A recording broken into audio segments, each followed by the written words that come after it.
Ganong kalaki itong lugar na to? 14 hectares po.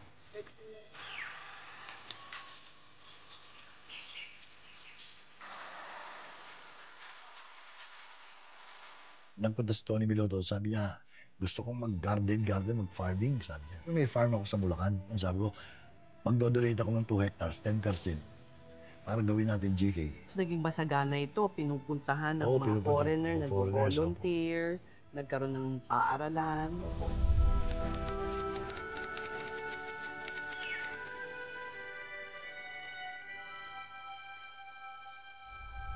Dito sa Encanto, umusbong ang lahat. Dito itinayo ang GK Enchanted Farm kung saan nilalayon ng Gawad Kalinga founder Tony Meloto na maiangat ang mga Pilipino mula sa kahirapan, mula sa yaman ng lupa. Ngunit dito rin nawasak ang kanilang mga pangarap.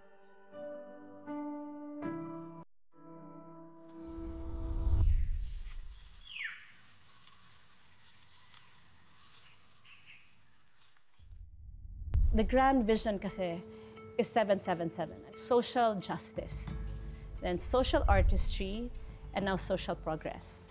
Charity muna, give them homes. So it'll take 7 years. Tapos GK Enchanted Farm was the beginning of the social artistry phase. So he set up SEED, mga kabataan. Now we're social progress, from poverty to sustainable prosperity. Mula nung iniwan to, nawala na si Tito Tony, tinurn over to sa kanila na napakaganda po nung lugar. Unti-unti pong naging ganyan, nasira na. Ano po nangyari? Bakit nawalan ng buhay ang Enchanted Farms? I think 2017, parang hindi po inintindi ang lugar na to. Parang binabaliwala nila. Ewan ko po kung anong naging kaisipan nila. Kasi nung time ho na si Tito, yung nandito, sobrang masaya ho yung mga tao. Halos lahat po may trabaho. May hidwaan ba nung bagong management ng Gawad Kalinga at Tony Meloto? Ano ba? Wala naman. Anong intindi nyo? Wala naman po. Ang alam lang namin si Tito nagkasakit. Former Gawad Kalinga founder Tony Meloto will soon have his day in court. Both the accusers and defenders have been waiting for this. A resolution from the Department of Justice indicting Meloto of 2 counts of sex trafficking for allegedly establishing a, quote, structured system of sexual exploitation. So I'm here because I felt the calling, to finish the work that began with me. Now that my mind is clear, and all of these accusations to me will just invite people to come here. GK says, issued a statement in March of this year saying it conducted an investigation. Did that happen? No. None of the members of the board ever talked to me. They should have come talk to me, and they should have come to the community and find out the truth for themselves. All of these allegations against me and all this hearsay, these exaggerated stories and things taken out of context.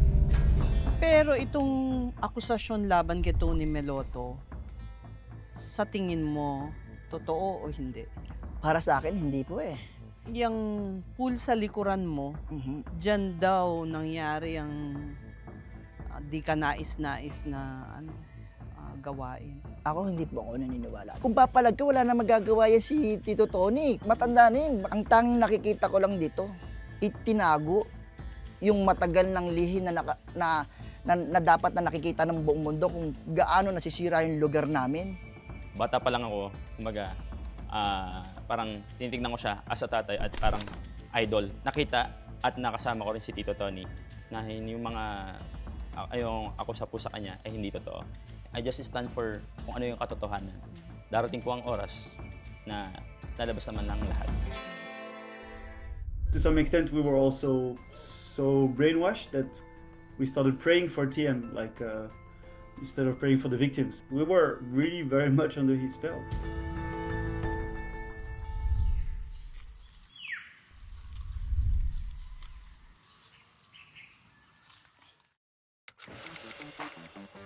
And you're hearing this first on One News. The Malolos City Bulacan RTC Branch 76 has issued an arrest warrant against Gawad Kalinga founder Tony Meloto. One News obtained a copy of the arrest warrant, which was confirmed by one of Meloto's legal counsel. In human trafficking, one of the elements there is that you transport or you transfer an individual. So the second element there is the pretext. Why would you transport this person? So if you transport an individual under the pretext of training or the work, if it's work, you actually sexually exploited the person. So it doesn't necessarily mean for prostitution. It can be for your own pleasure.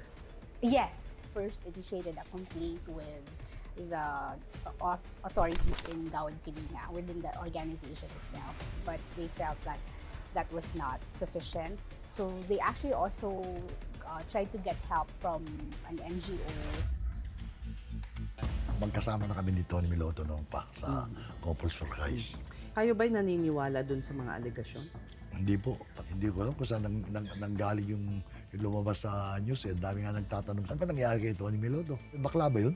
Hindi bakla yun, kasama ko yun eh.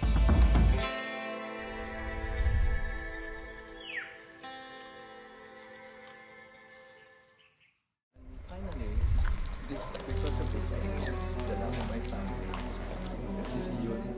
Could he be capable of doing this? You know, he loves the poor so much. He's put so much into it, his life's work. It doesn't add up at all. No, I meant the accusation against, tumutulong ka nga sa mahirap pero ginagahasa mo naman, ginagamit mo naman. So, anong tulong yun? That's so stupid. It's so ridiculous. Use naman your common sense. I think people are just so willing to believe the worst in others.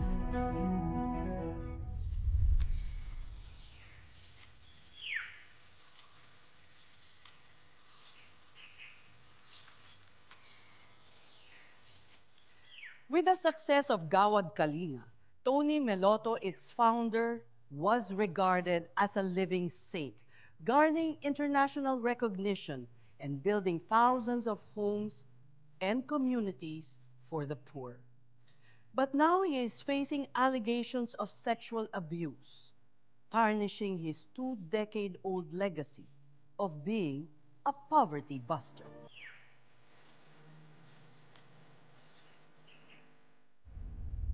I think they were either angry with me for being punished before, or they were also fueled by certain people who had issues against me.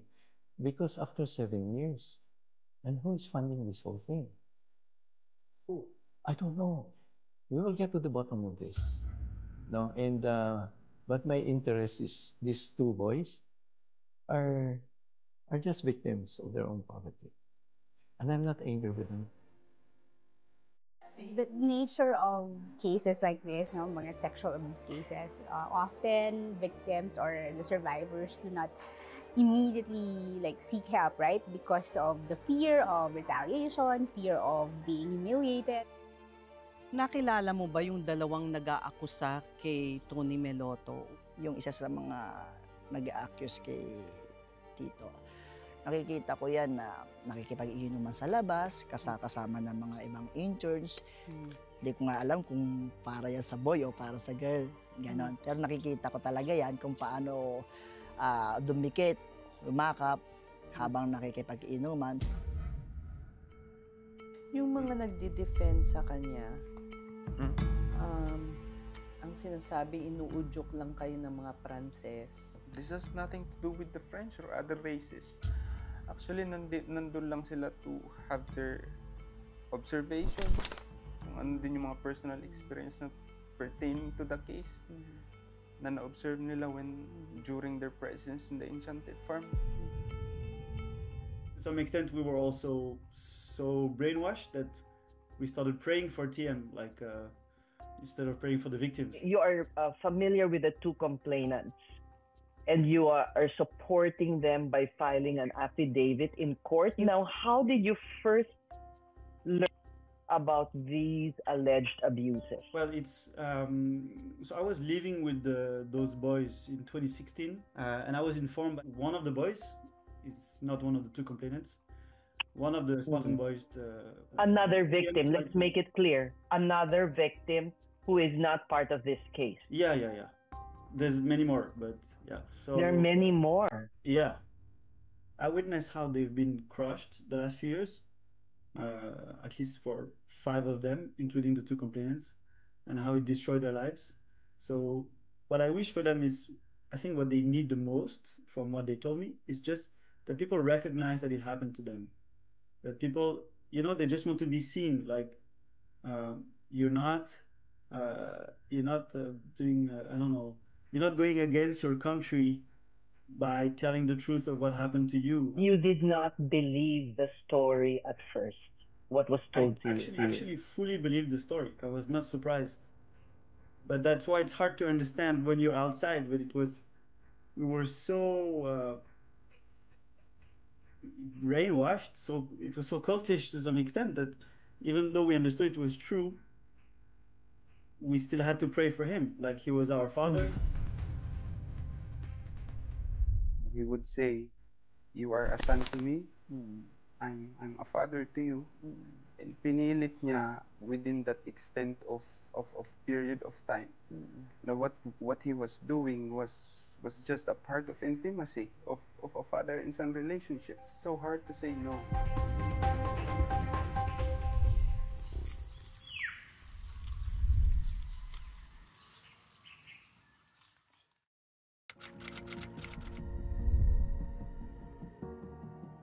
I've never been unfaithful to my wife. For the last 46 years, I never made love to another woman or to a man. I witnessed is what we call dry humping. You would encourage the boys to jump on each other and mimic having sex. And at some point, they would grab one of them, they would remove the pants in front of Tony Meloto and put gel on his genitals and laugh about it. Kasi I have nothing to hide. Sabi ko, wala pa akong lalaking mahalikan na. I've never had any oral sex. I never had any anal sex, whatever it is.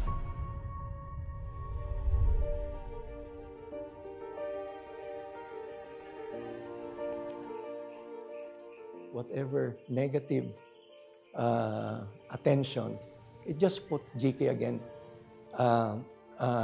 in the public consciousness.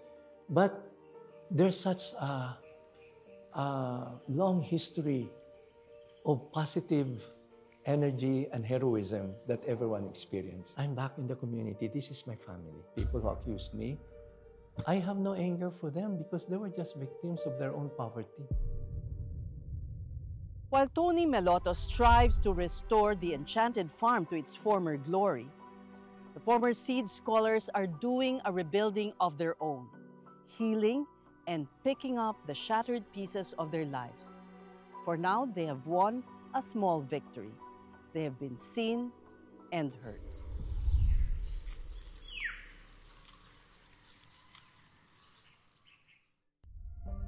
Those defending him, and saying, yeah, you're okay, nag-iimbento ka lang ng kwento. At ngayon, nakakabalik na si Tony sa Enchanted Farm na ngayon ay blue zone na. So how do you feel about that? It's nakakalungkot lang, sobrang nakakalungkot, Ma'am Ces. Kasi until now, ginagamit pa rin ni TM yung innocence ng tao. Well, to the case specifically, para i-defend yung sarili niya against us. And ang worst pa doon, mga classmates ko and teachers ko.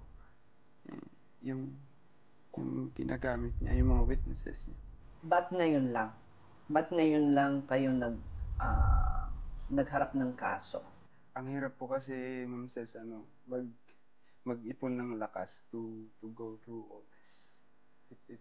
For me personally, it took 7 years to contemplate sa sarili ko to prove. Sorry. So, it's okay.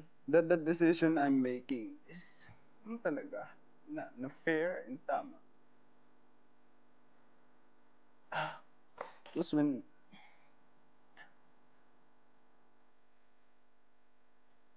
And I fully realized na mali talaga yung sinabi niya sa akin, yung ginawa niya na tama yun. Doon ko na pag-isipan na mag-file ng case. And gusto kong gawin ito dahil para sa tama, that it was wrong. Kasi ayaw niyang tanggapin na mali yung ginawa niya. Anong ka nakarating sa Enchanted Farm? So, yung ate ko po, may roommate in college dun sa Calamba na yung kapatid niyang lalaki was actually one of the first batch ng SEED. So, nabanggit po nung ate niya sa ate ko na may scholarship sa SEED. And then, I had my interview in the second quarter of 2016. Explain how this Spartan program was explained to you. Tell us how it was explained to you.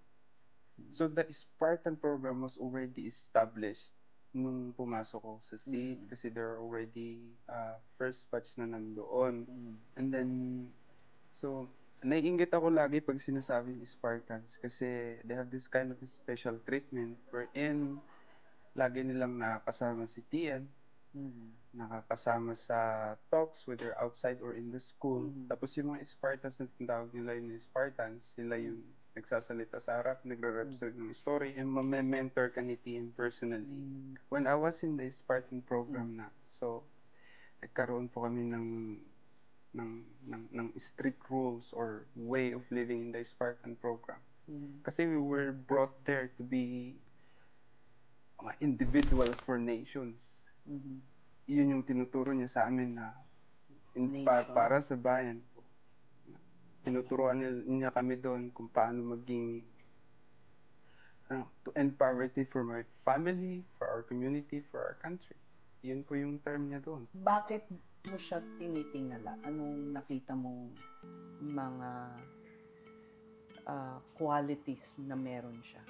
Kasi I felt, or not at the very first time, pero I felt connection towards him along the way that I stayed in Bamboo Villa. Unang-una kasi I grew up without a father, and he introduced himself as a father to us. Na kung gusto namin siya maging ama, ituring namin siyang ama. At kiniklaim niya din naman in generally na he's the father for the poor. Tapos dahil wala akong ama, I didn't know what a father's love for a son. I've never felt that. Tapos sabi niya, tatay mo ako, pwede mo akong tawagin tatay, tawagin kitang anak. And then, things changed. Can you describe yung unang-unang encounter? Yung unang-unang pag-aabuso na ginawa sa'yo? And at that time ba, you felt, this is abuse? Or were you confused? During the There was first no doubt. incident that it happened, doon po nagsimula yung doubt. Pero not 100% agad. Imagine for almost 2 years na na-mentor ka ng isang tao na he would say, you are a son to me, I'm a father to you. And pinilit niya within that extent of period of time. Na what he was doing was just a part of intimacy of a father and son relationship. Sabi niya po kasi, Ma'am Ses, na he was doing it dahil matanda na siya and he don't get to erect. And seeing me doing it or him doing it to me, parang he's doing it to himself. Na he gains the same pleasure of doing it to me. So parang at first, I considered that na, sige, parang for once. Pero inulit niya po nung inulit until I distant myself. Did the way he explained it to you was that this is a normal practice between father and son? That a son does this? Yun yung idea na gusto niyang ipasok sa isip ko na I should understand. Tapos following with the things na sinabi niya na supporting his idea na kita mo, matanda na ako, mahina na ako, hindi na ako tinitigasan. And seeing you doing it or me doing it to you, I feel like I'm young again. He makes you masturbate in front of him? Did you do that? He does. Siya po yung nag-perform. Siya ang nagpa-perform, not you on yourself. Mm. Never. Hindi po. Siya po yung gumagawa sa amin. Kasi pag ginagawa niya daw po yun, parang ginagawa niya sa sarili. Against the same pleasure. And he feels young again. But you said you were not confused na this is normal. Alam mong mali ito. Opo, alam ko mali. Pinagbigyan mo lang? Hindi naman po. At that time kasi it's so hard to say no. Kasi you are... I was thinking that I was in this scholarship created by him in a place kung saan he dominates. So, anong laban ko? Mga ibang victims. Mga ibang victims na alam nila na mga victims. Tapos ang ginawa nila, tinurn nila na deploy, pero tinapon kami to different GK villages for social entrepreneurship replications. Pero there was no such plans na magre-replicate kami ng enterprise to community. Gusto lang nila kami maghihiwa-hiwalay para hindi kami makapag-form ng voice against TM. Kasi at that time, pare-parehas na kaming nagki-claim na mali itong ginawa. Marami na kayo. Oh. Paano mo alam? Kasi mga nag-uusap Spartan kayo? po sila. Nag-uusap po kami personally. So when I started to talk about the case, doon na rin kami naging distant kasi kay TM. TM started also to degrade our reputation sa farm. Being the spokespersons of the city students, kami, hindi lang po ako, sinasabi na niya na mayabang kami in front of the public. So, bukod sa you're saying na abuso kayo, inano pa kayo, parang tinuligsa, pinahiya. So how could you have lived still there? Because that's his contention. If it is true, if your accusations are true, hindi naman kayo umalis, nandun pa kayo. It was really difficult, Ma'am Sis, kasi ginawa niyang lahat yun to lead us to isolations para wala kaming mapagsabihan na iba, wala kaming mahanap na kakampi, mawalan kami ng power totally. Pero nag-stay po ako dun so the case happened in 2017. I stayed there until 2019 kasi umasa pa rin ako that GK would do something. Kasi alam ko na I was powerless, na yung GK leaders yung who have the power to be with our sides. Pero wala naman silang ginawa. Ngayon lang nila kiniklaim na meron silang ginawa. So, nung 2019 umalis ka, saan ka anong ginawa mo? How did you pick up the pieces? I numbed myself for 7 years. I thought it was a way to forget yung nangyari. And then I tried to live like normal, pero it was impossible. I felt like there was a story behind the past na hindi natuldukan. And then because I also attempt to file a case, I wrote an affidavit back in 2019. That story reached few people. Na only in 2017 na find out nila na wanted to journey with me through this. Kaya I'm just lucky to have those few people, to have these connections in finding the peace.